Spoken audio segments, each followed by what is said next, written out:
Ooh, sounds evil.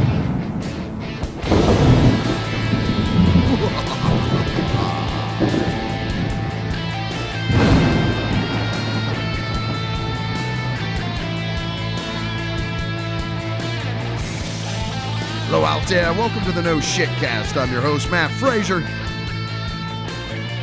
Woo, got a good show lined up for you tonight on our journey into the Internet College of Infinite Knowledge. My co-host for this evening's festivities, none other than the Grey Wizard of Historical Knowledge himself, Mr. Eric D. Smith. How are you tonight, Mr. Smith? I'm doing well.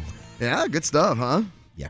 Yeah, man. Using my hands. Oh, yeah. Are we emoting now? I am, yeah. I got hands. I'm going to use them a little bit. Gonna rock those hands, Yep. rock them all night long. I don't know what I'm doing. Okay. Jazz I see hands. Jazz Hands back Yep, there, sitting yep. in the control booth. Our in-house Bond villain, Mr. Devlin, and Stud Muffin. I thought we were going to start throwing that in. I yeah. can't remember. And anyway, Mr. Devlin sitting back there. How are you doing tonight, Mr. Devlin? I'm doing pretty all right, but Just pretty What? all right. all right. Muffin eyes. Hey, Devlin, can I ask a question? yeah, Why are we officially Ethan? Why were we officially Ethan? It's gone now. I have no clue. It's a part of the website. That's bizarre. It Does is. it just do that? Okay, so our Chihuahua meter came up and said that, but we're on 20 spins right now. So anyway, I didn't have a pre-show question or anything like that lined up I can get for one. this. Yeah, Devlin's my gonna go look gosh. one up. But other than that, so notifications and things. Trying to think if there's anything of note we need to put out. I got to finish listening to the Last Thought Dumb podcast which is, by the way, fucking hilarious. If you haven't listened to that yet, but because apparently at the end of it they recap the, coming on the show here and hanging out with us for the evening. So I'd like to go check that out. I guess I haven't had a chance to finish it yet, but. And like a ton of other cool shit's come out since then too. So I'm like way behind on my podcasts. Oh no, don't restart now. Dear God, that would be awful. Yeah. Anyway, you got something lined up for us there, Mr. Devlin? Okay. Okay. What scene in a movie always gives you goosebumps every time you watch it? What scene in a movie gives me goosebumps every time I watch it? Oh, it's got to be when that bitch Rose lets Jack slip off into the icy abyss of the North Atlantic to his death instead of just moving over a little and letting him get on that fucking board with her. I've never seen that. You've never seen Titanic? No. Come on. When it first came out, and it was at the movies, Yeah. I swore up and down that I wasn't going to see it at the movies. I wasn't going to see it when it came out in DVD. I wasn't going to see it when it was the Saturday night movie. You just weren't going to see it. Yeah, I huh? just wasn't. I had no interest. I knew what the story. It was about a ship that sinks. No, that's not the story. I mean, that is the story that they're in. It's a love story that revolves around this ship sinking. There was no love on that ship. It just sank. Nobody on that boat loved each other. Huh? Right. That's all fiction, man. I thought it was very, very well done. Enjoyed it. Saw it in the theater with a lady who wept openly the entire time. Like it was like, holy crap. So, yeah, that was pretty wild. Anyway, yeah, there was plenty of room on that door for two, or was it? It was a door or something for two people. That's bullshit. What? Yeah, look at that. There's people doing it. Oh, okay. So I see. the end of the movie, spoiler alert, the end of the movie, he sort of freezes to death. So right? that his love can live.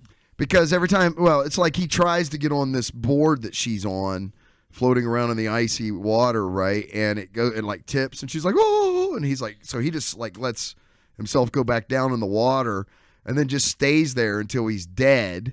And she's still holding hands with him. She like wakes up, and he's frozen to death. So then she lets go of him, and he just kind of goes, woo, and you just see his like frozen face drifting down into the abyss. You know, it's like, anyway, what you got about it? But what happened to the ship? It sank. What? Spoiler alert. I can't believe it sank. You're being facetious, of course. Sure. Sure. Sure. I'll take that. Of course. Of course I speak bocce. It's like a second language to me. So, how are you guys doing with your incubation of the coronavirus? Anything new there? Anything of note? I've been sneezing. Apparently, a lot. everybody's fucking got it now, or something like that, right? Not that I'm aware of. It's like The Walking Dead. It's the big paranoia, you know. So you talk about, okay, so we had what was it? We had like cult panic, predator panic, satanic panic, The super predator, super predator panic. It was cult, then satanic, then super predator. Okay, and then I think maybe terrorism panic. Yeah. So we have all. So is this going to be the new thing? Is this going to be the virus panic? Well, I mean, I think people will panic about viruses in general anytime they arise suddenly. Anyways, yeah, when there's new ones and stuff, I think that people generally get worried about it and stuff. Yeah.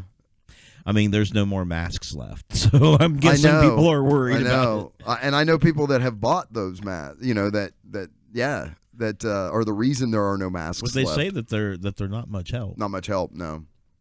No, I actually was supposed to be traveling this weekend on an engineering gig, and they canceled it. You know, I mean, moved it another week.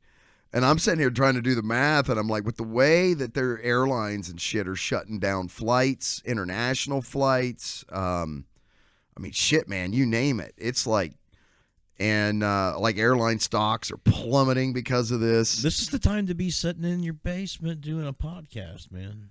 Well, maybe, do you ever think that maybe we're recording the end of like sort of the end of the humanity here, and there's going to be like future generations that'll find these hard drives with every podcast. You think so, huh? Yeah. More and more every podcast, more and more every time. Yeah, the world just keeps on going to shit. When the aliens come to visit and they want to know what happened the to Anunnaki, humanity, yeah, they'll watch our videos for documentation. Yes, this one will be like the Bill and Ted's of podcasting. Send in your reasons why you watch our videos. You know, they're making that again. Which one? Bill and Ted's. Yes, I heard that. Yeah, they're doing that. They're doing another one. Yeah. I can't wait to see it. I'm a huge Bill and Keanu Ted's Reeves excellent fan, geriatrics. Yeah, well, hey, whatever, man. Whatever it takes, right? I don't know what the plot of it is or anything like that yet. Wait, so. it's Keanu Involving Reeves? time. Yeah, man. You've never seen Bill and Ted's Excellent Adventure? I have seen it, but I didn't recognize him as Keanu Reeves. Yeah, That's a young Keanu Reeves right there. Yep. That dude does the. Was he in Matrix? He was. Yeah, he's Neo. Okay, I can't recognize him because he has like short hair, but like when he's John Wick, he's like all like Rambo in a suit. Yeah. Well, I wouldn't go avenging so his far as dog. saying he's a Rambo in a Dude. suit, but I've seen John Wick. But have you not seen seen John Rambo? I mean, are we going to throw down? Pull up some John Rambo and tell me that's John Wick. No, go give me. I was just talking about. Okay, hold on. Now you got to look at a picture of Rambo. I think what he was saying is he goes like crazy, like hand fist fighter guy. That's exactly what I'm. Yeah. Oh yeah. No. See, that's Rambo. I don't listen, man. I'm making references I have no idea. You have no idea about. I just know that he goes ham. Look at that. Have you guys ever seen Rambo Jesus? Oh yeah, the one where he's busting down off the cross. No, go up, Devlin, and do. Yeah, look, we're good. Do Rambo Jesus. I'm not even kidding. Come on, type, son, type.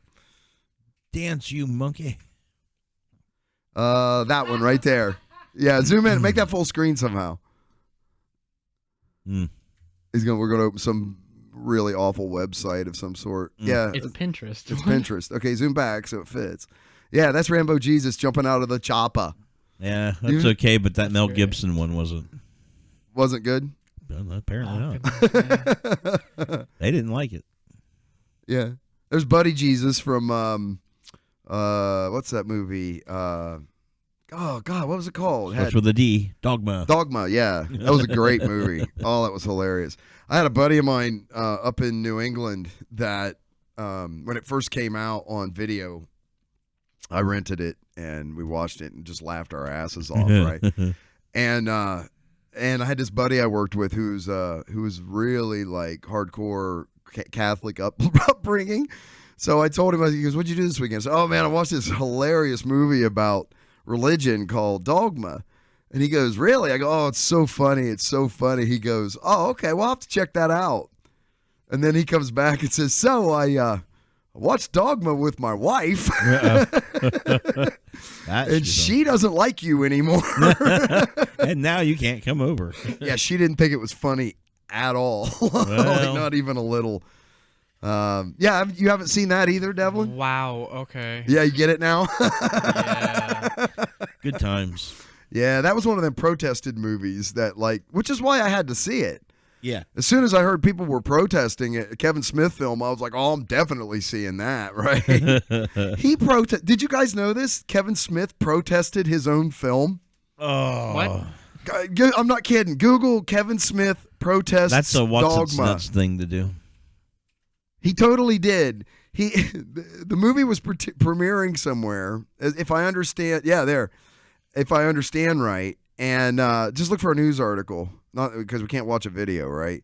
But so he totally shows up at a movie premiere, and there's people protesting it. So him and his buddies get out or go back, make signs, and go back and protest the movie with the protesters. And he's actually on a news station. Some news interviewer that was out there doing a scoop on the protesters of this movie were talking to the protesters, and one of them's talking to him and he's like, my name's, Chuck Dipshit or something, and the woman's like, wow, you look a lot like Kevin Smith. And he's like, yeah, and he's going, nah, nobody should see this shit. It's awful. It's his movie.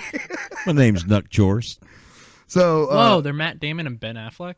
Yeah, they're in. The Angels are. Yeah. I didn't know that. Oh, God. Who else is in that? Chris Rock's in it.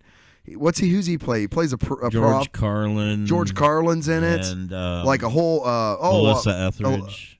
No, Alanis Morissette. Oh, yeah. Right. Yep. Alanis Morissette's God. Yeah. Yeah, because I think or not Kevin Smith. Chris Rock is like the 13th apostle. Mm-hmm. Who Jesus still owes money to. Who was the other angel? Not the. We had Ben Affleck, Matt Damon, and the other guy. I don't know. He's famous. It's probably in the article anywhere or somewhere. He can go look up the IMDb for it. Yeah, tell you who's in it. This is the largest rabbit hole we've ever went down. That's fun. It's all started from. By the way, we have to get back to your answer to the question. Alan Rickman. Yes, that's who I was thinking. Yeah, real famous actor. Yeah. Oh yeah, Salma Hayek's in it. Jason Lee. Because he was in. What else? With he's done a bunch of Kevin Smith. He's Azrael, but he's done Jason Lee's done a bunch of Kevin Smith movies too, as well. Mallrats. Was he in Clerks? I don't know if he was in Clerks. I know he was in Mallrats. Yeah, I don't that know. Brian O'Halloran was in Clerks, which is like the original Kevin Smith. Big, that's how I found out about Kevin Smith was Clerks. Did you ever see Clerks? It's in black and white. Yeah, I've seen it. It's supposed to simulate like the security cam of these. One's a convenience store, and the other one's a video store. And these two guys, it's like in the same building. These two guys.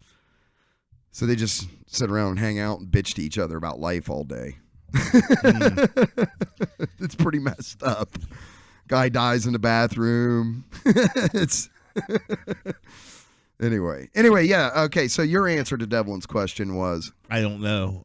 You didn't know what Devlin's question was? No, I remember what it was. I just don't have any answer to it. I guess I can't think of anything off the top of my head. Like at first, I interpreted it chills as like something that scares you, kind of. I just read it as something that touches you deeply. Yeah, and I gave a completely facetious answer. By the way, you made me consider it differently.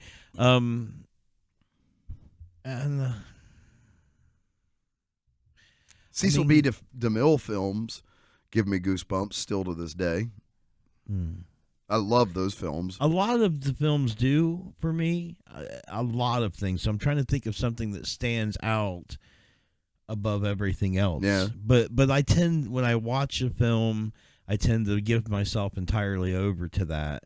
Right. Emotionally and suspending of disbelief and stuff. Right. So, I mean, like, I've cried at watching Captain Kirk or watching Spock die from radiation. I think I did the man. first time I saw it. It was like the 20th time or something I seen. Is that right? Yeah, Yeah. you know.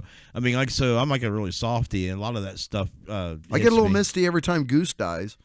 Yeah, okay. Top Gun. Sure. Yeah, sure. man. Fucking Goose. Poor Goose. But I think probably the thing that gives me the most pleasure in all of those ways is the beginning of the Alien movie. Okay. Ridley Scott's Alien. The music and how it opens up. Okay. I like all of that together.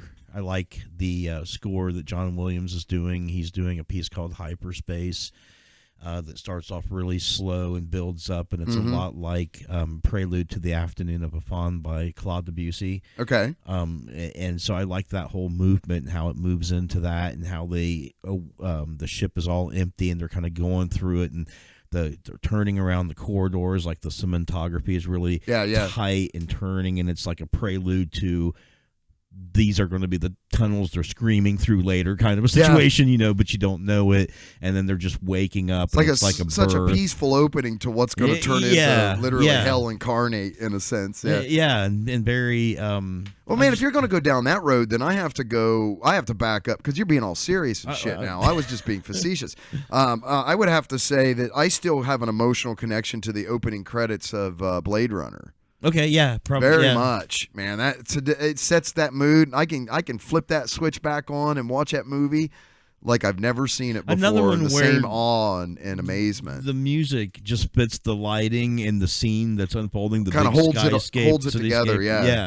Yeah. Another one where that blended really well, and you can just kind of be captivated by that opening and going into that movie. Kenny was when they was on the last show, which just kind of got off the rails, and we had a blast. But we were supposed to talk about that because I talked Kenny. I talked Kenny Schaefer into watching it, and he said he finally saw it and wanted to talk about it, but then we never talked about it. Right, and I've got a work print, like a bootleg work print too of Blade Runner.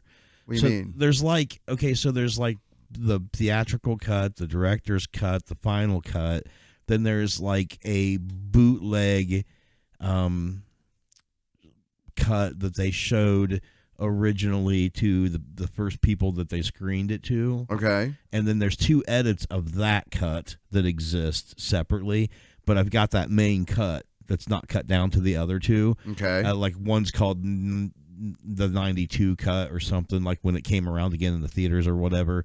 But anyways, I got this like work print of it, and it's a different cut than the other ones. Even the box set that I have, I thought I had all of the different versions in it. So maybe I have that on DVD. Yeah, see if you do. It's as far as I know, it's like not been released on anything. You know what I'm talking about? Because I have that briefcase looking thing. It's got the car and all that shit in it, right? You know. I made sure I had it last night. It's not as good as the final cut. I think the final cut's the definitive cut. It's my favorite by far. Yeah, love that. I can throw that in and just watch it. Now Devlin's not a big fan of it. He doesn't connect with it. He didn't quite get it. I think it's a little slow as movies go, but aside from that, I like every other aspect of it. Well, I'm not sure speeding it up would help. He doesn't. And people that are born after us and younger than us basically don't get the same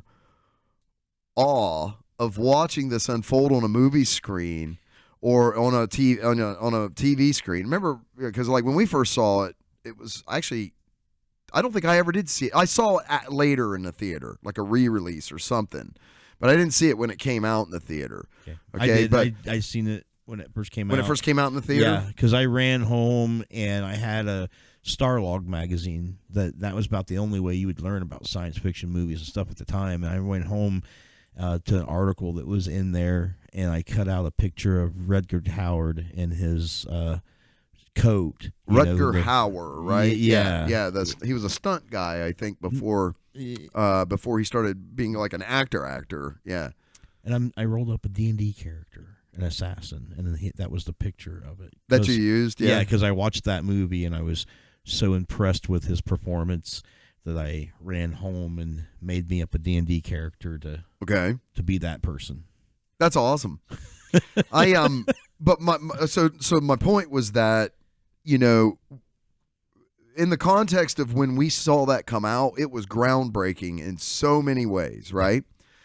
But for someone like Devlin's age, or, you know, people that are younger than us, they're seeing it in the context of all kinds of stuff that have come since then. Sure. But so they don't get, I don't know that they can get the connection, like guys like Kenny even can get the connection with it, because it changed my life. Like, it gave me a whole new perspective on the future and what could and couldn't be possible, and how you know, like it was for me the de facto moment, sci-fi moment of, you know, sort of what kicked that whole love of that, even all the way to like the whole steampunk, how much I love the whole steampunk artwork and all that kind of stuff, and you know, playing the Shadowrun role-playing games and things. Yeah, it was all, for me, that's all connected to that movie. Stuff like Altered Carbon and stuff. Yeah. The cyberpunk stuff. Genre. Season 2's out now. Yeah. The guy that plays, what's his name, Mackie? I can't think of his last name. He's one of the Avengers, is playing the main character now. Anthony Mackie. Anthony Mackie, Falcon. yeah. He was Falcon, right. He's because, you know, because it can re-sleeve. Yeah. So whoever is that actor, main actor, whatever, it doesn't matter, because they can just keep changing the actors as, you know, whoever's hot now. Yeah, I've seen the previews. He looks badass in it. Like, I think they're going to be good. I haven't seen any of the new season yet. I haven't seen any of it yet. You got to check it out, bro. It's so good. I was trying to remember what I was going to say about Blade Runner, though. Cut you off, huh? No, not at all. Just I can't remember what it was. There's something something that you were expressing about it that the opening sequence speak to. is the thing that gives me chills, gives me goosebumps still to this day. I don't know. I remember reading about it in other articles in Starlog magazine prior to that one that I had when it came out at the theater. I was living in Paris, Texas at the time, and I felt that I could tell from even the stills on the production that it was really going to be a good movie and have that same quality, where it was kind of redefining the future, or what was possible to think of as a future. But yeah, man, like it was a groundbreaking movie at the time, and had a lot of it was just at that era where people were starting to take science fiction seriously, and it was becoming realistic and gritty. Yeah. You know, and it made you really feel like that was a possible future, because it kind of put it into context with what your present was, which was kind of gritty, you know, but it was the future too. Alien. Yeah, Alien. Blade Runner. All gave us this sort of new... even Star Wars to some degree. To some degree, showed that there was like this gritty underbelly, Tatooine, more wretched hive of scum and villainy. Yeah, all the spaceships looked like they had been scarred up a little bit. Like banged around. Yeah. Because most of it prior to that was a very sanitized sort of vision of the way things looked and felt. And then these things came along and went, no, there's going to be... there's going to be street vendors. There's going to be, Moore's Law. That's what it was. Okay. You were talking about how twice as fast and half as expensive. Well, yeah, but you were talking about half as big. How younger people born after us couldn't have that same context, having that same feeling of it being a paradigm shift. And I blame Moore's Law, right? Yeah. Because if you think of all the things, toys and trinkets and devices and stuff that people have access to now, watching a movie like Blade Runner isn't a big deal. Not at all. It might even look a little retro in some weird way. Which is why I'm so glad that they took it and made like the director's cut and went in with CGI and helped out and enhanced a whole bunch of, because I love that version of it. I'm like, oh, that's because and that's the way they had envisioned it, but just couldn't do it. Yeah, because they couldn't do it then. It's not. But back then, when we didn't have that shit, that was the stuff. Yeah, that was the possibility. Everything was a built set. It was done. Like it. You had. It wasn't just, hey, we'll make this big room, we'll make everything green, and then you guys come in and walk around and pretend shit's happening, and then we'll just put it all in post. Now, I'm sure I'm oversimplifying this, but... Well, I think it was a matter of drama, too. I think that having a good director like Ridley Scott, George Lucas to some extent, because one of the better definitions of science fiction I've heard as a genre is ordinary people in an extraordinary environment. Mm-hmm. But basically, science fiction is stories about normal, ordinary people. Right. It's just that the circumstances are extenuated. Mm-hmm. And that, I think those were some of the first movies that not only did that with props, like tried to make them realistic by having them aged and battered Mm-hmm. and stuff, but they also had believable characters that had personality and backgrounds to them and that you could identify with. They weren't intrepid adventurers like Captain Kirk type or Horatio Hornblower Right, that he yeah. was modeled off Real of, archetypal sort of Yeah, they were just everyday hero people. journeys. Yeah, these are just like poor bastards that Yeah. ended up in the wrong place at the wrong time. Yeah, or the right people on place a at the right mining time. ship. And Well, that's not the whole Buck Rogers in the 22nd. What is it? Buck Rogers in the 26th century or whatever. 22nd, maybe? Yeah, he's like an astronaut that time warps somehow. Yeah. So he's just this poor guy that's stuck in this future Yeah. and stuff. But it was one of them shows that was A, very campy, but B, it was very it had a very Slick, yeah, sanitized and sort of version. clean up version of what the future Kind looks of an like. Arthur C. Clarke, man. I think after he had done 2001, it kind of set that standard for things having that sanitary look. Mhm. You found a lot of TV shows like Space 1999 Yeah, right. that carried that over. Yeah. I mean, it really took like we said, a paradigm shift in some of these directors, all in the late 70s, early Mm-hmm. 80s. 2001, 2010. Those were Stanley Kubrick, right? Those had kind of that was the trifecta, right? It was Who did I say? No, I was saying it just sort of jumped into my head, and I'm sorry I cut you off. I apologize, but like there was Blade Runner, Alien, 2001. Those were like the three. To me, those three completely bent the genre in a new direction. Well, the Sorry. 2001 Kubrick stuff, though, I think made everything look sanitized until But it was dark still. You see what I mean? Yeah. Like it was a sanitized environment, but it had like a weird dark It sci-fi. had a bend to it that was twisted. But it still didn't have real identifiable characters, I don't think. It still had those hero type people. They had flaws for sure. For sure. Which is just good movie making. Yeah. But it's spectacular movie making when they can sell that the hero is a mechanic that's working below decks on a mining ship. For sure. You Yeah. know, or whoever. And those stories, I think, exist and those movies happen because of the pioneering efforts of people and those in the movies absolutely, like like Alien, like Blade Runner, like well, and Spielberg 2001, often, 2010.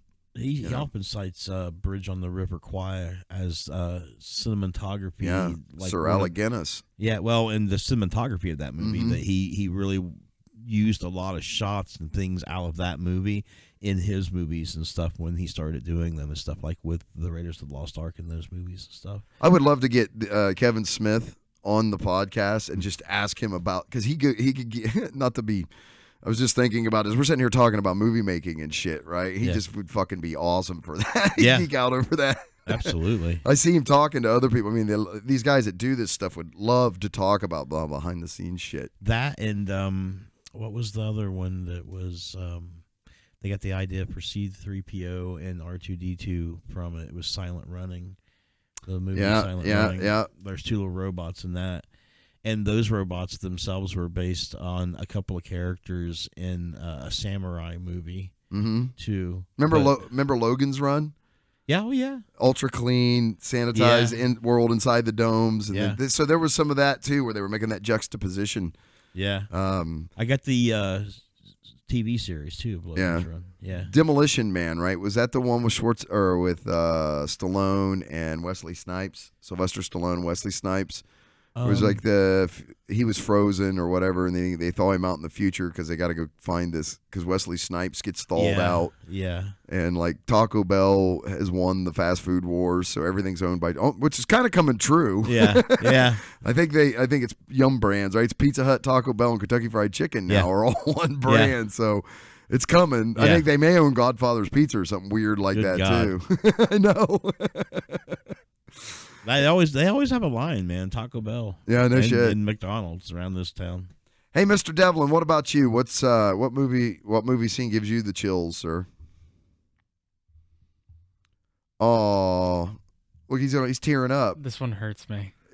It's when it's when the doctor leaves, right? Oh, yeah. David Tennant turned into Matt Smith, and he had like a big, like everyone loved him as the doctor. He was doing it for about 5 years. Okay. And it was finally time for him to give up the role to Matt Smith. Right. And they did this very powerful scene, and he was holding back the transformation for so long that when he did regenerate, he destroyed the TARDIS from inside.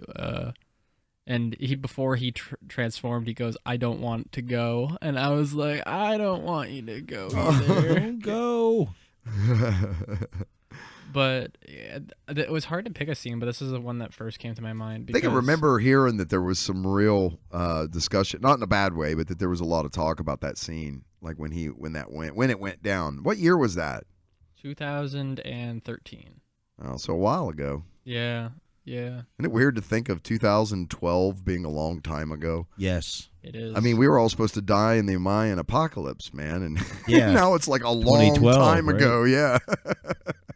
Damn it. I know, right? Although I'm not sure the world didn't end. Remember, there's all these theories about the convergence of or separated. When they turned on the LHC, it knocked us into an alternative existence or something. and nothing has been the same ever since. Yeah. It's the Mandela effect. Everybody, get your paper bags out, put them above your head, and duck under the desk. All right, shit. So should we do some articles? I don't know. Right now, if you're just listening, you're just along in the conversation. Yeah. 450 spins on the Chihuahua. What we got for the first article there, Mr. Devlin? 450 spins. Article 1. This comes from sciencemag.org. Ooh. New sense discovered in dog noses, the ability to detect heat. New sense discovered in dogs' noses. The ability to detect heat, huh? More than just olfactory. I guess. Dogs' noses just got a bit more amazing. Not only are they up to 100 million times more sensitive than ours, they can sense weak thermal radiation, the body heat of a mammalian prey, a new study reveals. The find helps explain how canines with impaired sight, hearing, or smell can still hunt successfully. It's a fascinating discovery, says Mark Beckhoff, ethologist, expert on canine sniffing, and professor emeritus at the University of Colorado Boulder, who was not involved in the study. Quote, "It provides yet another window into the sensory world of dogs' highly evolved cold noses." I want to be an expert on dog sniffing. That's probably why this. Yeah, there's a. Could you imagine? They got this MR like. Actually, I probably don't want to do that because I don't want to be telling somebody at a coffee shop I'm an expert on dog sniffing. Okay. Yeah, right. Yeah. So they show this picture, this like infrared image, and now I understand why it says an infrared photo of golden retriever and a functional magnetic resonance imaging scanner reveals the cold temperature of a dog's nose versus its glowing warm body. That's like dogs' noses are always cold. And that means they're healthy. Okay, so where the hell was I? I'm all kinds of lost now. It's a fascinating discovery. Cold noses. The ability to sense weak radiation heat is known in only a handful of animals: black fire beetles, certain snakes, and one species of mammal, the common vampire bat, all of which use it to hunt prey. Most mammals have naked, smooth skin on the tips of their noses around the nostrils, an area called the rhinarium. Right on. I'm going with that. But dogs' rhinaria are moist, colder than the ambient temperature, and richly endowed with nerves, all of which suggest an ability to detect not just smell, but heat. Now it makes me look at my dogs in a completely different way. Right? No, I mean, like if you've had dogs, like I always wondered, like, I always just assumed they could smell them. Mm-hmm. Like if you see like a dog will go after a wood pile or something, if there's something in a wood pile, squirrel or mouse or whatever, and they jump around the wood pile. So I'm going, oh, can they hear it? Because I know they also have like super senses of hearing. Or can they smell it? Because they have like a gajillion. But now it's like, no, they can actually detect the heat. They're all of it. Like, they're using it collectively, I'm sure. But it makes sense to how they sort of dart around and dig at things is that they're detecting a lot more than just Than we are. Yeah. To test the idea, researchers at Lund University and what the fuck is that? E-O with an umlaut, TV, O with an umlaut, S. My. Loran University trained 3 pet dogs to choose between a warm 31 degrees C and an ambient temperature object, each placed 1.6 meters away. The dogs weren't able to see or smell the difference between these objects. Wonder how they knew that. Scientists could only detect the difference by touching the surfaces. He's a dog sniffing expert. Well, he would know. Not me. But, Right, like, it's a mystery to me too, but he's a dog sniffing expert. After training, the dogs were tested on their skill in double-blind experiments. All 3 successfully detected the objects emitting weak thermal radiation. The scientists revealed today in scientific reports. So there you go, man. Dogs. Looks like dogs can detect heat with their noses. I thought that was neat. It is neat. Everybody loves dogs, Mr. I love Smith. dogs. I'm a big dog fan. I like almost all quadrupeds. We have really. 2. I have 2 podcast dogs. They're never on the show, though. One was on the show once, audio only. Remember she broke into the room when we were in a recording? You remember that? Yeah. Yeah. She's sneaky. That was a while ago. Oh, a long time ago. Yeah, that was like 4 studios ago. Right? Think about it. We've had 4 different studios. This is the 4th studio. Oh, that's right. Yeah. 1, 2, 3. Yeah. This is the 4th different studio. Yeah. Yeah. But the only visual one. Yeah, this is the only visual studio, right? The first 2, the first one probably wouldn't have been much to see. No. No. It was basically you sitting on my lap. One mic. One microphone, yeah. And us trying to figure out how we get our Some heads. blankets. Yeah, right. And blankets and shit hanging on the wall. Yeah, none of this kind of acoustic tile or any of that kind of stuff. No high definition cameras. No cameras. No cameras. All right, Mr. Devlin, what's next? Oh, this is the one that he keeps wanting us to talk about. We keep blowing it off. So if this article sucks, it's Devlin's fault. If it's great, Eric picked it. I like the picture. The picture does look nice. I like it. It does look nice. Yeah, I like the grain of it. You know. This comes from sciencemag.org. Ooh. Is an aboriginal tale of an ancient volcano the oldest story ever told? Well, let's see. Is it?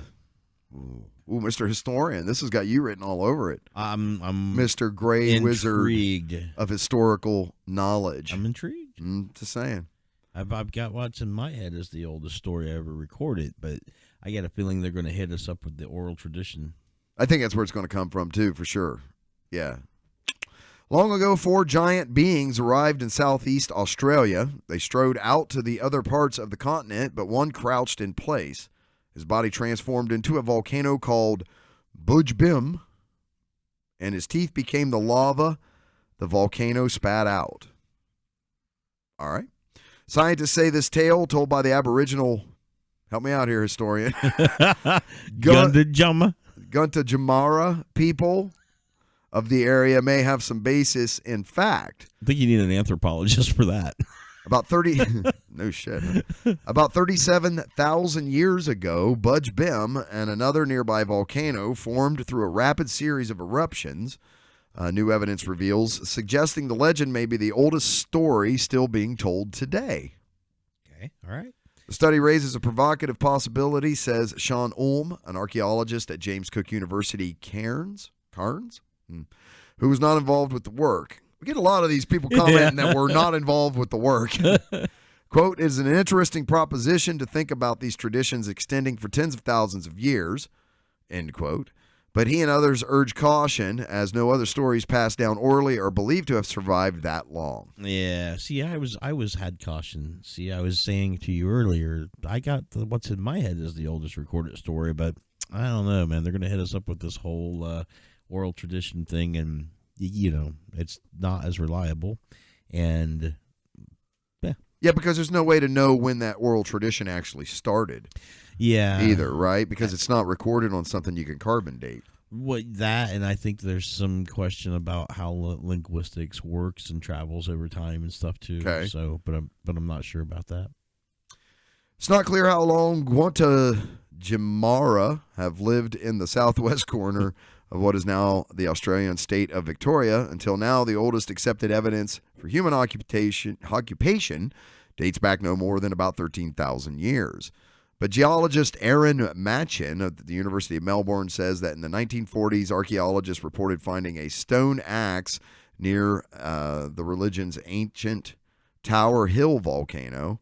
The axe shows humans lived there before the eruption because it was found buried beneath the volcanic rocks. That's convincing. As long as they know when that volcano erupted. Yeah. Now, Machin and her colleagues have dated those rocks and those of Budge Bim, 40 kilometers to the northwest. The dating method, which relies on the well-established technique of measuring the radioactive decay of potassium-40 into argon-40 over time, suggests both volcanoes formed about 37,000 years ago. What's more, Machin says both seem to be from a style that can grow from nothing to peaks tens of meters high in a matter of days to months. Well, that certainly beats the 18,000 years they cited earlier. Yeah? Yeah, where they said that people have been there for about 18,000 years. Yeah. That 37,000 years definitely older. Well, if there's hand tools under the volcanic ash of those volcanoes from 37,000 years ago, then that sums it up, doesn't it? Yeah, it seems like it would. Yeah, right? The sudden dual eruptions may have made a big impression on the humans who were living in the area at the time, perhaps sparking the story of the four giants. The team's reports this month in Geology. Yeah, human beings we know have sort of had a rough time, man, of making it throughout history, right? Because it's like our we as a species, though, and that we're the descendants of, have lived in a relative calm. Yeah. As far as how violent this planet can be at times, when people least expect it. Yeah. Right. Yeah. So either we're due, or it's kind of chilling out, and it's going to chill out and continue to chill out for a long time. If we're due, then maybe this virus is the thing. Is that what it is? I don't know. Maybe. I'm saying if we're due. It says there have been no other large volcanic eruptions in the area in the intervening years that could have provided inspiration for the stories, Machin says. Still, she stresses that her team is not definitively claiming that the Guantanamara story is really that old. It's interesting. Why not? Well, it says Aboriginal tales are already among the oldest known. Okay. 2015, Patrick Nunn, a geographer at the University of the Sunshine Coast. Man, I want to go to, I just want to live here. Like Sunshine Coast. Yeah. Morocha, maybe I don't. Co-authored a study suggesting 21 communities around Australia have independently kept alive stories describing an episode of sea level rise that drowned parts of the coast. Nunn thinks those stories may be about 7,000 years old. The Guantanamara story would be more than 5 times as old. What do you think, Mr. Historian? Well, it's hard to tell, man. Like, it's a good connection to say that these stories, they have a creation myth that involves these giants, and that correlates well with those volcanoes. Right. The axe could be an anomaly, and unless they find more things there, like a culture, like evidence of people living and staying in that area and stuff at that time, all underneath that, then the axe is an anomaly. So they're going to have to find a little bit more underneath that volcanic eruption to say that people were there 32,000 years ago. Okay. Because that's what they're saying, right? The proof of it being 18,000 years is what we can definitively find for sure. Like we found houses and tools and all these other things, right? Right. But they somehow found an axe that's like almost double that, they think. So in the realm of everything that they found, that 18,000 years versus an axe that they don't know how got there that predates that by double, then I would have to say that's probably just some sort of a enigma. There's probably some other explanation, and it wasn't really there from that time period. So there's not enough corroborating evidence for you to say that it's time to rewrite the history books in any way on this yet. It's just an interesting hypothesis. Yeah, because the only other thing, what they're using to back the axe up is that there's a story about giants that might correlate with volcanoes that covered the axe up. Right. So that's their most substantial evidence is the myth story that's still being told. Right. But who knows? I mean, if they find more And hopefully they can. If they found an axe, they should be able to find more, because an axe obviously implies that there were people using technology. Of tools. Yeah, tools and stuff. And so there should be other evidence of them being there, unless that's some kind of weird fluke. Have you ever seen the like, what was it? They found, there was a hammer they found buried but the handle of the hammer the wood handle had actually turned into like fossilized stone. Yeah. And they're saying then that this is the oldest hammer. It's so old that the handle it's a large hammer, right? Like a sledgehammer is what I'm talking about. But the handle of it had what's that called? The process petrified. Can you look that up, Devlin? The petrified hammer. I think. Have you ever seen?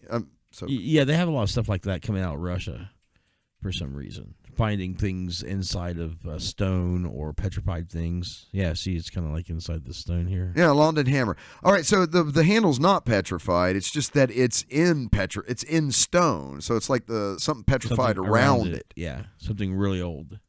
It's called the London hammer. It's a name given to a hammer made of iron and wood that was found near London, Texas, in 1936.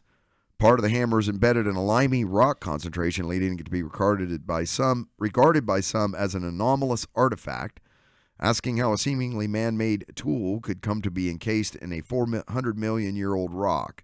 It has been stated that the carbon dating showed inconclusive dates ranging from the present to 700 years ago.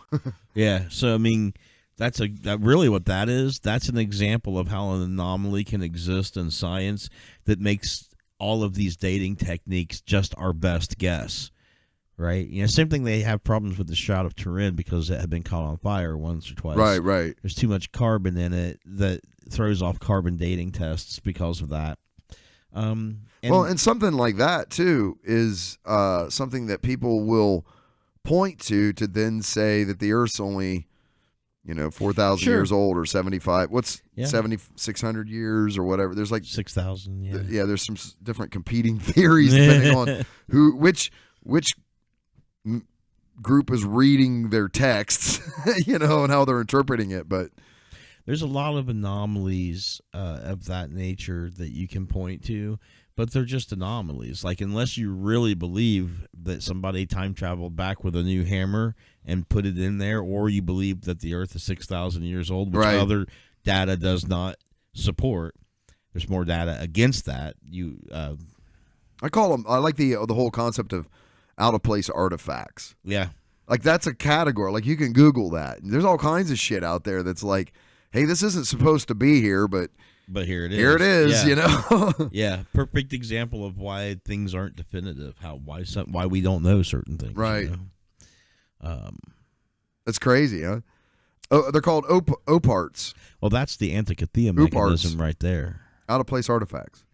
Yeah, you did a paper on that. That's not really an out of place artifact, is it? Not necessarily, I don't think. It kind of is a little bit, but there's the Shroud of Turin. Yeah.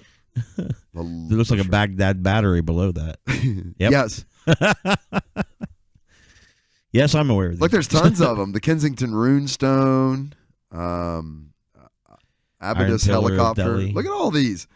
So you can go down a wormhole in some of this. Like, really go deep. Oh, there's the cell phone, the Nokia cell phone. Nice. That's pretty wild, huh? Yeah. with the uniform on top of it. Yep. Yeah. Alien cell phone That's cuneiform. That was Graham Hancock that just popped up there for a second. Is that right there? No, must not have been. Alternative archaeology. That's Graham Hancock. Yeah. That's there he is. Pseudo archaeology. Ooh. Fringe archaeology. Although the kind you don't need a degree for. No. Well, I think he has one though. I think he's a legit. I could be wrong, but he's one of them guys that's always on Rogan. That leads to another thing you're talking about, those sort of misconceptions and anomalies. That's the basis for the Sphinx supposedly being over 10,000 years old when they talk about the erosion that was caused by rain. Dr. Robert Schoch. Robert Schoch. Who's a professor at the University of Boston. Yeah. I think. UMass Anthony Boston West University. and Robert Schoch and Graham Hancock. Graham Hancock, yeah. They all have stated this. Anthony West is an archaeologist from somewhere. You could probably look him up, Anthony West. Robert Schoch is that one dude with the curly blonde hair. Yes. That looks like he's got the big thick lips. Yeah, and I've seen interviews with him, like extended interviews, and he's not, because he's always on Ancient Aliens. But he's not on the aliens wagon at all. He's just a geologist. Try archaeologist Anthony West. Or archaeologist in there somewhere. Let's have fun watching Devlin try to spell because archaeologist. he's getting like something else. Nailed it. John Anthony West. Yeah, this dude. There's no picture of him. Go to images. There you go. There he is.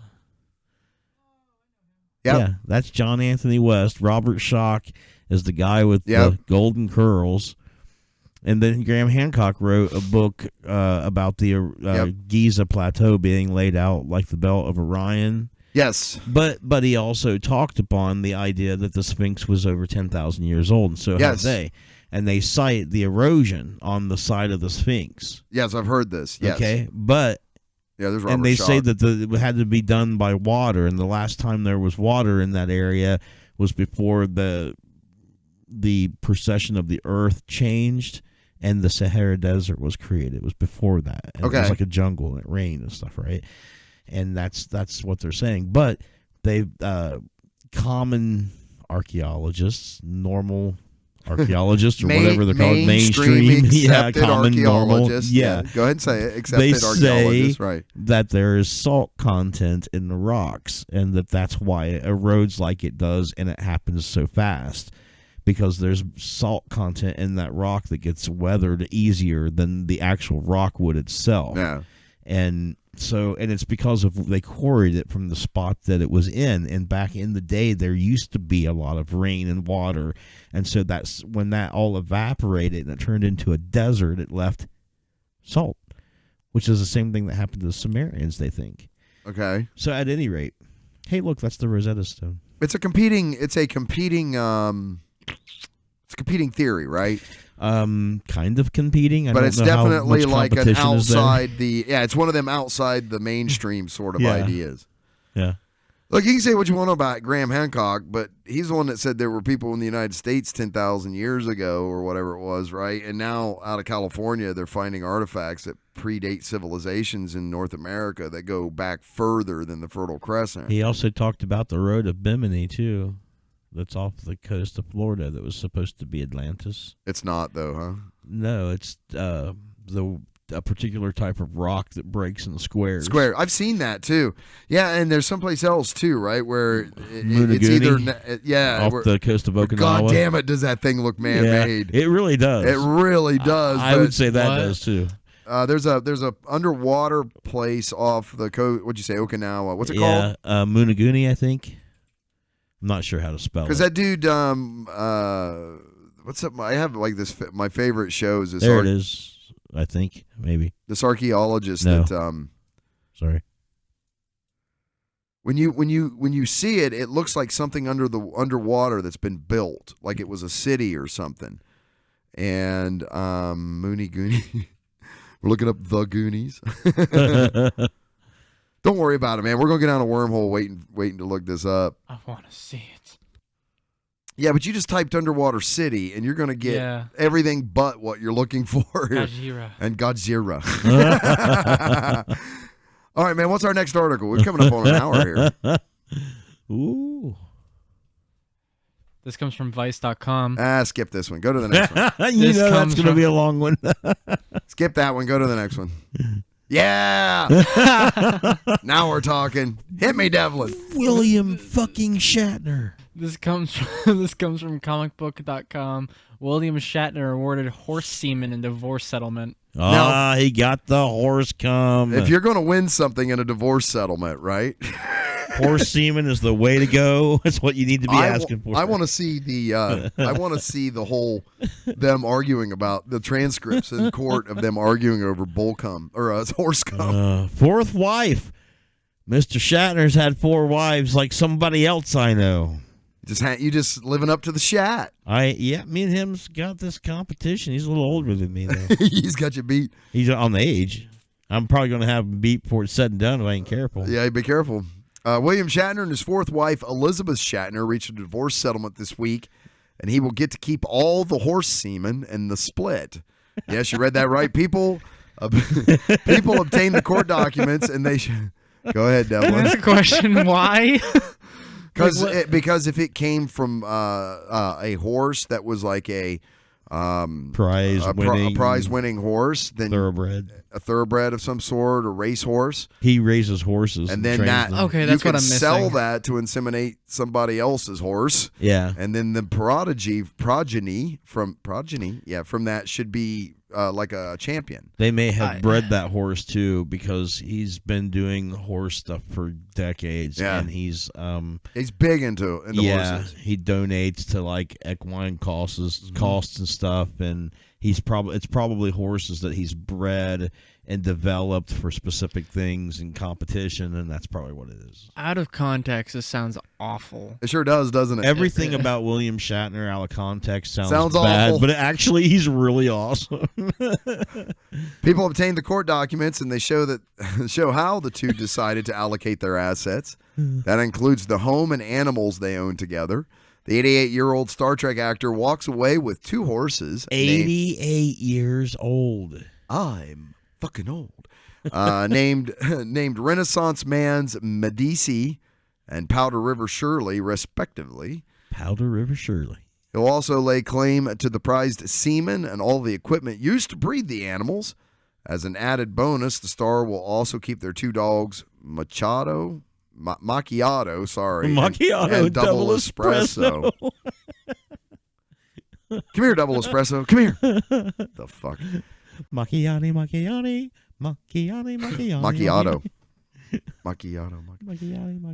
On Elizabeth's side, she gets 2 horses of her own, Belle Reeves, So Photogenic, and Pebbles. Is Belle Reeves the one that Christopher Reeves fell off of? Maybe. They don't have any children together, so William has decided to allow his ex-wife visitation rights to the other horses, with notice provided beforehand. See, some people's lives are complicated. They have a visitation schedule for the horses. Yeah. Look, you coming over? I want a text. When it comes to the property, William will retain their Studio City house and the ranch they had in California, but she will get to harvest fruit on her visits to the ranch. Also have noticed that her first husband's grave and several horses all reside there as well. That's strange too. Okay. I'm here to see the horse and my dead husband, and I want that fucking apple. Elizabeth will lay claim to their house in Malibu Cove. Oh, there was a house in Malibu. Yeah. Well, if you're gonna fuck the ex-husband, dead husband that's buried, give me the house in Malibu Cove, and one far east in Versailles, Kentucky. Great. That's the Far East. This all comes after William filed for divorce late last year. I don't know why I became Southern there all of a sudden. December saw their marriage of 18 years come to a close. The separation was made if you're fucking 88 years old and you're filing for divorce. Dude, I know, right? Like, what is left? He's got some plans, man. He's not played apparently. out. He is not played out.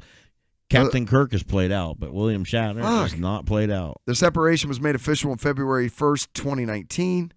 Divorce documents obtained by People magazine, I'm guess, indicate it's not just People in general. Indicate that neither party will receive spousal support, as there was a prenuptial agreement already in place. He got smart. Yeah. The Star Trek legend's net worth is estimated to be about $100 million.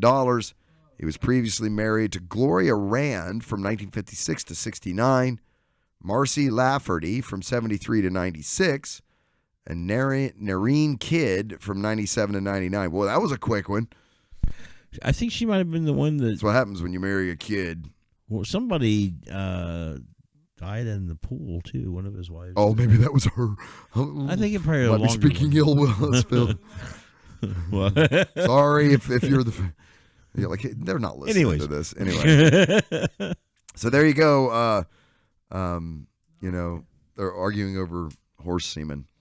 Thought that was good. No more. All right, Devlin, what we got next? He doesn't want to do this article. I know which one's coming. No pun intended. Come on, Devlin. You asked for this job. No. Read it out loud. Vice.com says motherboard tech by Vice amidst the global health crisis finds a way. What does? Porn. To be specific. So you're saying people amidst the global health crisis are making porn? How's that? What's it say there, Devlin? Basically, it says coronavirus porn is going viral on Pornhub. Wow. This is the world we live in. Man.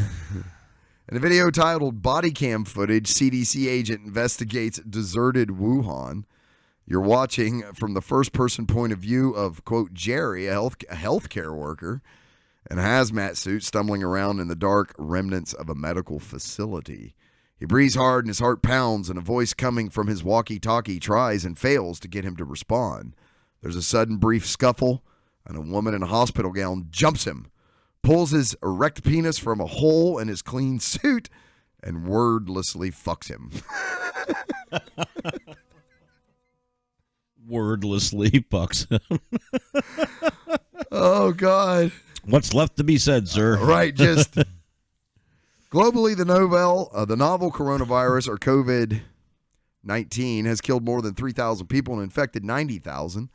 Probably more because this article's, I don't know how old this article is. The deserted Wuhan video by a couple who goes by Spicy X Rice contains a grain of truth. The Chinese city where coronavirus started does actually seem deserted, with public transit halted and residents' movement being restricted for over a month now. Another of their videos, quote, this is another one of their videos. TSA agent detains woman suspected of coronavirus. Could be a plausible news headline. We're not going to watch the videos, Devlin, don't worry. If it's true that art imitates life, right now life is pretty shitty for a lot of people around the world. And if there's any form that can turn a fucked up situation into an escape and entertainment, it's porn. Agreed. So yes, of course, coronavirus porn exists. What's that rule? Can you get them from sex bots? Can you get coronavirus? You can get, well, if someone who's had coronavirus had sex with a sex bot, you could, I'm sure. Damn. How much sex can a sex box bot? You done fucked it up. Oh, I did. It's terrible. There's a rule, right, that said, I can't remember what the name of the rule is, that everything that can be like in existence. Rule 34. Okay, yeah, Google that for me. No. You don't want to Google that Hold for up, me? we can't There's got to Google- be a wiki page on it. It doesn't have to be just, debauchery and hedonism. Although, two of my favorite subjects. It says Rule 34. Oh, come on. What happened? We're going to have to censor that. Why? This picture? Yeah, there's nothing X-rated or It's even already R-rated about that. censored. That's That's not maybe okay. PG-13. That is not okay. Rule 34 is an internet meme and slang that states that, as a rule, internet pornography exists concerning every conceivable topic. The concept is commonly depicted as fan art of normally non-erotic subjects engaging in sexual behavior. This art can also include anthropomorphized non-human subjects, such as the search engine Google. Holy shit! There is porn about the search engine Google. Same thing with the planets, too. The planets? Yeah. You mean like hot planet porn? Like, No, Venus? You're looking fucking like, smoking tonight, baby. No, it's just no. Like Just don't even. no It's Jupiter disappointing. porn? It's a lot of it's disappointing. I see. So that's Rule 34. Anyway, back to the article, Mr. Devlin. Yeah. Which one is it? Pick one. There it is. A search for coronavirus on Pornhub returns 112 videos with titles like MILF and Coronavirus Quarantine Gets Hard Fucked for Medicine. Coronavirus patients fucking quarantine room. On X Hamster, there are only 4 within that search term, and at least one is an older reposted video of people doing nurse role play with face masks. Wow. But according to X-Hamster spokesperson Alex Hawkins, there's a spokesperson for X-Hamster, following an offer last month to provide free premium accounts to regions severely affected by coronavirus. The overwhelming surge in signups outpaced X-Hamster's ability to approve new accounts. Wow. So you get free porn from X-Hamster right now, premium porn, I should say, if you live in an area that's officially been called an affected area by from the coronavirus. Man, every place is better than Ohio.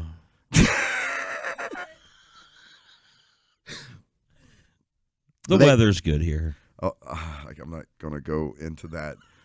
Quote, Ohio. Quote, we personally know people actually stuck in Wuhan and made it with them in mind. Quote, I think people are attracted to COVID-19 themed porn the same way people who are scared of their shadow are attached to horror movies. We are all searching for things that make us come alive. Spicy, the male half of the Spicy and Rice duo, there's a good name, told me. COVID-19 is something that brings fear and mystery to pretty much everyone in the world right now. You need to be able to feel something. Pretty much everyone. And what a better way to make you feel something than the global crisis we are all in right now. Man, the world is coming to an end. Yeah? We're just sitting making porn about it. So if something exists, there could be porn made about it. Yeah. Even things as fucked up as a global Epidemic. global epidemic. Yeah, pandemic. It's the world we live in, man. Goddamn pandemic. Man. Speaking of Ohio. So, is this like a slow rapture? Oh, yeah, there's like monster stuff in it. What's our next article there, Mr. Devlin? Oh, I want to go back to you're saying the coronavirus is like a slow rapture? Is that what you... Yeah, I was just sitting here thinking, does God realize everybody's going to show up at once? Like, is it some kind of rapture? Like a pandemic and everybody gets the shit bug and dies? Like, is that the plan? Was God, like, ready for that? Was he expecting everybody to show up at once? Is that what you're doing? Are you just killing everyone? Is that... How long did it take sorry, go ahead. I'm sorry, it's just a joke. I was saying, so St. Peter's Gate's going to experience a lot of bandwidth. Right. It is, yeah. Because, I mean, obviously, this shit's going on. Everybody's getting, they're going to die. And the apocalypse, I mean, is that the plan? Is that the idea? Does he just want everybody to show up then at once? Is it a big gate? Like, yeah. Is it some kind of weird, slow rapture? Like, yeah, then this is planned. Everybody's supposed to show up today. Well, when he flooded the earth to get rid of his mistake, did kind that of like happen? A slow rapture. Did that didn't happen instantly, right? Wait a minute. What do you mean his mistake? Well, what do you mean? What do I mean his mistake? That was man's doing. Yeah, but he created him flawed. Yeah, but he gave so him that's free his will. mistake. No, he didn't make him flawed. He gave him free will. Yeah. Why would he do that? That's a To pretty see big what flaw. they would do. Why would you do that? And then first give them the capacity to fuck up, and then kill them all after they fuck up. We've done that with AI already. We've made AI that start doing shit that we don't want them to do. Yeah. And, And then we get rid of it. Yeah. Because it's our mistake. Right? So I don't know why you picked up on that part. I blame man. I think you're full of shit. Yeah, man. You don't blame man. You're being facetious right now. Maybe. That's what the Christians say. It's man's fault. He had free will. He chose the wrong path. But my point was that that didn't happen instantly, right? Didn't it take it 3 days or something before? So I mean, it was 40 days of rain. The people that were in the really really low areas ran. Some of them, died, and as they were running up the hills, more and more died as the levels got higher and higher and higher. So it sort of paced that out. Yeah. It would have over like people a period of catching the time. virus, right? Yeah, so maybe you're right. Maybe you're onto something. I don't know. People's all going to be showing up on this doorstep, right? This is all very messed up. A little bit. Mental Floss says Grassman, Mothman, and Ohio's other mythical creatures are on display at the Rutherford. What the? B. Hayes Museum. You don't know who Rutherford B. Hayes is? Do you? Did you graduate from high school? Did. All right, let's look up Rutherford B. Hayes because I don't know who the fuck it is either. Historian, who's Rutherford B. Hayes? I don't know. I'm gonna feel stupid. I see a picture of him, but still don't know who the hell he is. He's a president. President Hayes and Rutherford Hayes redirect here for the Department in Paraguay. Rutherford B. Hayes, who's really old, was the 19th president of the United States from 1877 to 81. having served in the House of Representatives, blah, blah, blah. He must be from Ohio. Hayes, an attorney in Ohio. Yeah. Cincinnati, southwestern Ohio. Okay, I'm good. Now I know who Rutherford B. Hayes is. He's got a wicked beard, though. Look at that thing. Yeah, he looks a little crazy. They all looked fucking like they were really upset in those pictures. Yeah, probably bored. Yeah. Look into any state's folklore, and you'll find stories of monsters spotted in its lakes, forests, and backyards. As of Friday, February 28th, the legends of Ohio's most famous cryptids. Cryptids. I like tides better. Cryptozoology sort of There'd be stuff. an E in there if it was cryptides, though, wouldn't it? Eric, you are right. What? Cryptozoology. Yep. Cryptozoologist, cryptids. Or creatures whose existence haven't been confirmed by science are all available in one place. Thank gosh. As WTOL 11 reports, the new exhibit, quote, Ohio, an Unnatural History, end quote, at the Rutherford B. Hayes Presidential Library. You know, if we just kept reading, we'd have figured it out. And museum in Fremont, Ohio, profiles nearly a dozen mythical creatures that have captured the imaginations of locals. Some are universal. The Grassman is Ohio's version of Bigfoot. Indeed. Yep. Did you know that? Yep. I was talking with, I think, my cousin about that not too long ago. Says it's a cryptid that's been reported throughout the world. Oh, Bigfoot, right? Yeah. Others like an Sasquatch, amphibian. Yeti, Bigfoot. Look, there's Grassman. The thing is it's not whether that something that of that size or whatever existed. It did thousands of years ago. So it's not that anthropomorphic shape, right? That's an actual, like, there was a creature that walked around on this planet that we have the bones of. It's just nobody's seen one in thousands of years. I don't know about that. I think that's true. Maybe. That's been others like an amphibian humanoid called the Loveland Frog are unique to Ohio's history. See, I've not heard that one. The Loveland Frog. I've never heard of it. What is it? An amphibian humanoid. The Loveland Frog. That's just fantastic. We're gonna be googling that shit. Look at that. Look at him. He's huge. Well, he yeah, looks like What's like? It's like hello, humanoid. my honey. Hello, my baby. It's got a top hat and a cane. Yeah. Send me a kiss by wire. Baby, my heart's on fire. If you abuse me, honey, you'll lose me. Then you'll be left alone. Oh, baby, telephone and tell me I'm your own. Yeah. That's it, man. That's the frog, the WB frog. There you go. That's him right there doing it. He's totally doing it. Yeah. Battletoads. Weird Ohio. Okay, go ahead. I'm sorry, Dev. I'll go back to the article. Frogs. 1,000 spins of the Chihuahua, ladies and gentlemen. Oh, there it is. Yeah, it is. Oh, it blinks. Oh, Mothman. I got to go up a little bit. Though Mothman is usually associated with West Virginia, the 7-foot-tall winged menace has made enough alleged appearances in neighboring Ohio to earn a place in the museum. The exhibit, I love Mothman. I'm sorry. My cousin Sean, who lives down in Kentucky, loves this shit. When we were kids, everything scared the shit out of him. And that last article was talking about how we like to be entertained by the things that we were scared of. Yeah, he's definitely a complete testament to that. Yeah. That's absolutely me. Yeah, same thing, huh? You'd mess with me. I was taking out the trash one time, Eric, and I was like in the driveway, and I was bringing it up, and I was halfway up the driveway, and he's out the window going, "Devlin, run! It's coming to get you!" And I'm freaking out, dropped the barrel, and I started running back to the house. Oh God, what did you think you were running from? Legit anything. See, we lived in an area where legit something could have been chasing him, though.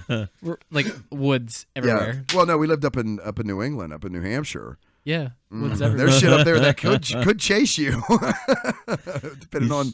There's That like boys bears are and walking stuff. a little slow today. Well, bears, if you get too close to their cubs, they'll fuck you up. Like it's not necessarily like they don't really come around much though. Wasn't like I was afraid to be in the woods, but it was funny watching him run for his life. Oh man, I look at how good you turned out, right? Look how good you turned out. Okay. True. The exhibit is as accurate and informative as one on legendary creatures can be. Artwork by Dan Chudzinski visualizes how the cryptids, have been described, and his life-size cutouts give perspective on their purported heights. In addition to looking at reports from the modern era, the exhibit also examines the first monster myths that originated with Ohio's Native American residents. Oh, now that I'm interested in. What the fuck is that? That is not what Mothman looks like at all. Mothra. Oh my god, yeah, it is. You don't think that's what Mothman looks like? It's not. I can show you real quick. Oh, boy, here we go. Okay, this is actually just a statue. He's ripped for some reason, but Look, he's got 6-pack abs, man. Yeah. Like fucking 8-pack abs. He looks more like the Mothman from The Tick. Right. Yeah. this is a this is what he's depicted as a shadowy figure with red eyes. Yeah. And it looks more like man and moth mixed together, which is closer to the statue right here. Okay. But With the 6-pack abs. Yeah. yeah. But this? I like that It's all better. furry. That is not a Mothman. Hey, That is hey. Mothra. We didn't think Yeah. dinosaurs had feathers, and now we know. So what do we know? That's what he could look like. He's got chest hair. Yeah, it does look more like Mothra. I mean, show pictures of Mothra. Okay, I got you. That's what it is, man. Mothra's It was a fuzzy. bad acid. Someone had a bad acid trip while they were watching the Saturday Night Triple Feature creature feature. Yeah. See, it's kind of fuzzy. Mothra. He's kind of adorable. That's new Mothra. Yeah, new Mothra, new Godzilla, all that. I can't wait to see that. That's Haven't seen it yet. badass. That's a Mothman I would love. That thing would eat your face Yeah. right off your head. Destroy a giant city. Smalls, what do moths eat besides clothing? Oh, He'd suck your clothes off your body. that's an internet question. What do moths eat? What does Mothman eat besides human souls? Probably like moss. Apparently, Mothman actually induces hallucinations and panic and fear onto the people he encounters. And he also is like a. Well, he appeared before a bridge collapse or something like that. Yeah, right? and he appears as That's like what an the movie is. omen or like a warning or. Yeah. They're shit suckers. Some people actually think that he doesn't bring a warning, that he's actually the one that causes it, but no one can tell because they don't know if he's real. They're shit suckers. No, it says that they liquids to maintain their water balance and energy stores. Yeah, keep reading. Most adults sip flower nectar. That's very nice.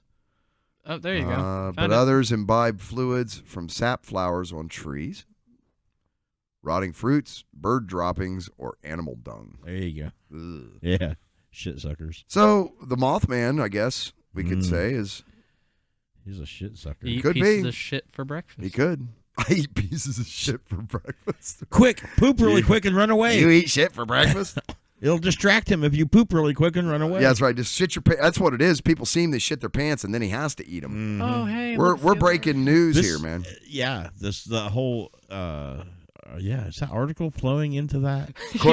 Quote, hang on, wait. No. Ohio and Unnatural History is open now through Halloween 2020. Admission to the museum is $13 for the public and free for Hayes Presidential members. Get your Hayes Presidential Library membership. Where is the city at? Fair, what is it? Is it Fair Point? Fair something? Scroll up, Bubba. Like, where's that at geographically? I don't know why I'm telling it. Yeah, Fremont, Ohio. Fremont. I think I've been there. Like, I think I had customers there once. I wonder how far away it is. I don't know. You I don't know. guys, We got a guy over there that could Google it for us real quick and tell us how far away Fremont, Ohio is. I can't. But I don't want to do that because I want people to know where the hell we are. Oh, smart. See? Paranoid. But we can look and see where it's at. They'll never know. It's in we're Ohio. Canada. Wait, And you if don't it's in wanna- Ohio, if there's a bright center to the cosmos, it's the place that's furthest from You don't want them to know what city we're in? No. Okay. I prefer they don't. But what about people that's in the same city with us? Then they know. Neat. I don't ever know what I'm going to say on here. It's going to piss someone off. Not that it has, but I prefer not to publicize where people can come find me. What? Are you ready for some article inception? Because we scroll down. Yeah, man. Yeah. That freaked me Got out, this too. article. I'm like, did that article just merge with that? Yeah, we sure did. Like one's built the other. Crap. Okay, go ahead, Evelyn. What's the next article? Yeah. No, This I one. wanted not that one. I This wanted to one. do the Where's UFO sightings. We don't want to talk Yeah. about this one long. Yeah. Go ahead. Okay, fine. This comes from same mentalfloss.com. place. Oh, Same yeah, website. The same website, but it's mentalfloss.com. I mean, you could even get rid of that one and just keep going down on the other one, so to speak. Going You down. right. You want to go down? On Yeah, it? Is it- Yeah, no. Doesn't matter. It's the same article. I know. What the fuck are we doing? You're just being difficult No, tonight. you said it was Inception. It really is. It kind of is, isn't it? It's Maybe hard if to we figure go- out. Maybe if we go down another article, it's the Darth Vader clapper article. I don't know. Yeah. The one that I was like, no. You just stitched them all together. That's awesome. UFO sightings in North America increased by more than 75% in the last year. I was trying to That's read a it. big. That's I was big. sick of waiting. Yeah. Now you read the article. No, I'm kidding. Okay, I will. No, I'm In doing it. 2018, the model. Let's all read it together. No. 1, 2, 3. No. In 2018, a modest 3395. Sorry. Now, goddamn it. I didn't tell anybody what city we Don't were make in. me pull this car over and take my belt off. Don't That's make all I'm me- saying. No. I will turn this car around and we will go home. Don't make me get out and roll Another for initiative. felony. You know, we've already gone an hour and 20 minutes, so we're kind of at the end anyway. But there's so many more people citing UFOs. Like, where's Dan Aykroyd? In 2018, a modest 3,395 people in the U.S. and Canada submitted their accounts of UFO sightings to the National UFO Reporting Center. In 2019, that number jumped to 5,971. That is where he's at. That whole U.S. Canada UFO center. Right? I think, did he mention that by any chance while he was on the Joe Rogan podcast talking about? I don't know. How new is this data? How new March is it? 3rd, Well, 2020. 29. Okay, March 3rd, 2020 is the article, but that says the data is at least through 2019. Yeah, but when was it correlated mind. and distilled into this? No clue. So it looks kind of new. Deeper dives may be necessary, Mr. Smith, Let's do it. to guarantee the validity of this information. Answer these burning questions. Apparently, aliens are especially fond of flying their aircrafts over California, Florida, and Washington. According to ABC News, they were the three most popular states for UFO sightings in 2019, with 485, 385, and 222 reports, respectively. Well, now California is a pretty big state compared to Florida, so that's a whole lot for Florida compared to the amount of size of it. Yeah. Wouldn't you say? Maybe people in California are just outside more. It's like 100 less. Yeah, I mean, California is like almost as big as Texas, right? That's where the F-18 pilot was off the coast of California. It was Southern California was where they saw the Tic Tac, the infamous Tic Tac UFO, Commander Fravor. What does it mean? I don't know, but there's more people seeing I think, like I said, I think it's the the simulations leaking memory. In California, Florida, and Washington. Nevada, home of the infamous Area 51, totaled only about 70 for the year. Wow. So they've moved. Whoa. What's happened is because Area 51 got popular, they've since moved those operations to Florida, Canada, Florida, and Washington. California. And now it's freaking people out. Is that Washington State, right? I think so. Otherwise, it would say Washington, D.C. Okay. Just making sure. Peter Davenport, director of the Washington-based organization, told ABC News that he didn't have any insights as to why the number had jumped nearly 76% in just 1 year. One of the mysteries of ufology, I love that there's a word called ufology. Yeah, and that they connect mysteries with it. As there is a fluctuation in the number of reports over the years, he said. Some years it's been low, but it's gotten higher recently. I understand. American Astronomical Society spokesman Rick Feinberg, on the other hand, offered a few ideas to ABC News. Not only were Jupiter and Venus extra visible last year, but SpaceX sent a total of 180 new satellites into space. Since the National UFO Reporting Center simply catalogs reports and doesn't investigate them, it's likely that many are actually planets, satellites, or other easily explainable phenomena. As Feinberg pointed out, the U in UFO stands for unidentified, not unidentifiable. Yeah, that's right, people. We live in an age where we've got more than just planets and asteroids and comets moving around in the night sky. We've got satellites that you can see with the naked eye. You can, yeah. I think we're about to get geek slapped here. Quote, if you're not keeping up with the news and not familiar with the skyline, you might mistakenly see an unidentified flying object. It may be unidentified to you, but known to others, Feinberg said. We're not ruling out the possibility that extraterrestrial beings are getting more careless about concealing themselves and their vehicles as time goes on. They've supposedly been slipping up as far back as 1400 BCE. Find out about 12 notorious blah blah blah year. So that's true, right? This goes out through antiquity. People seeing shit in the skies. 1400 BC was probably an Egyptian account. Yeah, yeah, that lines I think up. That's the first UFO account in history. What do you think about what? About UFOs? About this article? About life in general? Okay. About us wrapping up here, finishing for the night. About UFOs, I think that people are going to be reporting more because they're going to see these things. More and more things that they can't explain. Yeah. Well, that was a big bitch with Elon Musk's satellites. The astronomers were getting pissed because they reflect light. Yeah, and they keep building onto the SSI space station, and that gets bigger and bigger. ISS. You were so fucking dyslexic with that. I am terrible. Space Station International. That's the French version. Station International, yes.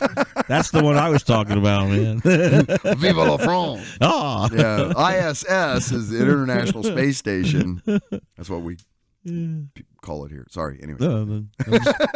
About this article, yeah. I think that it's a good article because they are pointing out it's a good article. It's a good article. It might be up here right now. It could be. They're pointing out that these things we should know. No, things. It'd be like. Oh, that's right. It could be area, up here in this area. Yeah, it could that's be. Right. We don't know yet. I gotta see if that's gonna work. I think it will. Think about life in general. Well, life's pretty good right now, isn't it? Life's pretty goddamn good right isn't now. It? It's pretty good. Isn't it great, man? It's yes. You know, it's funny because I've said this. I don't know if I've ever said it on the show. I think I have actually recently. Now that I think about it, but folks ask me how's life, and I say I'm living the dream, and they go, "Oh, bet you are."